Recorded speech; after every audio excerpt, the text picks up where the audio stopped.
نطلبه براحتنا.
هر چقدر لذت بردید برای سلامتی و توفیق روزافزون این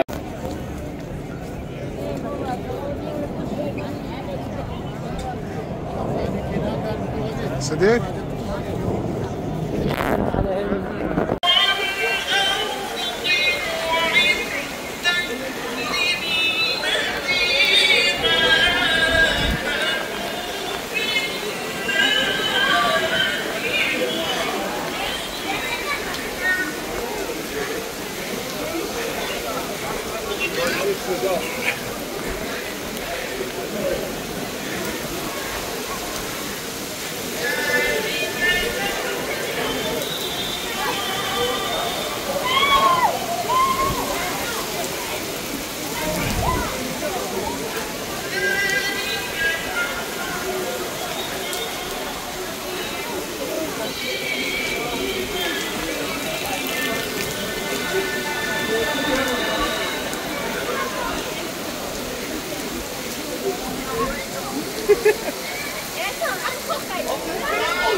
هرایی چند فرج برای سلامتی خودتون، سلامتی امام زمان، صلوات محمدی کرد.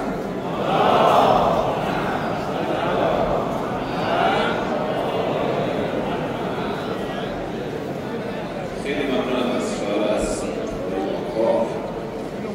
گفتم که خدایا برکاتی بفرست، گفتم که خدایا برکاتی بفرست، گفتا که تو اول حسناتی بفرست.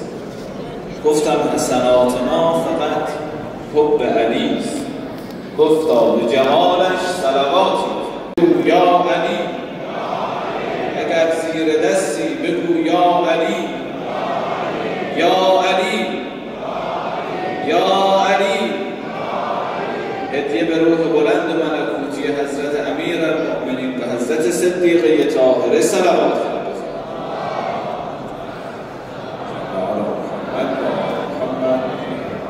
فرجهم دعوت میکنم از سخنان محترم حجت الاسلام و مثلا واعظ موسوی. خواهشی که دارم برادران فضای هذا ترامب الفلوس من يسوي؟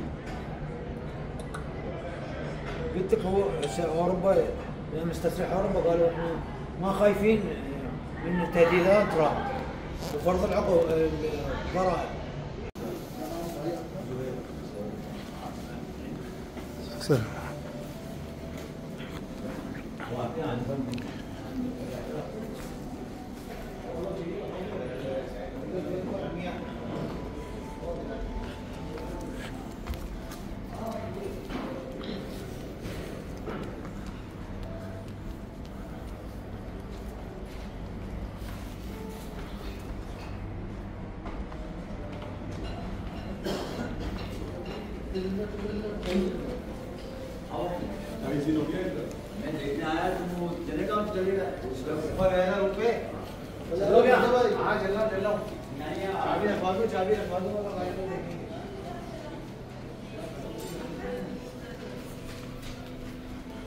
استاذ حسن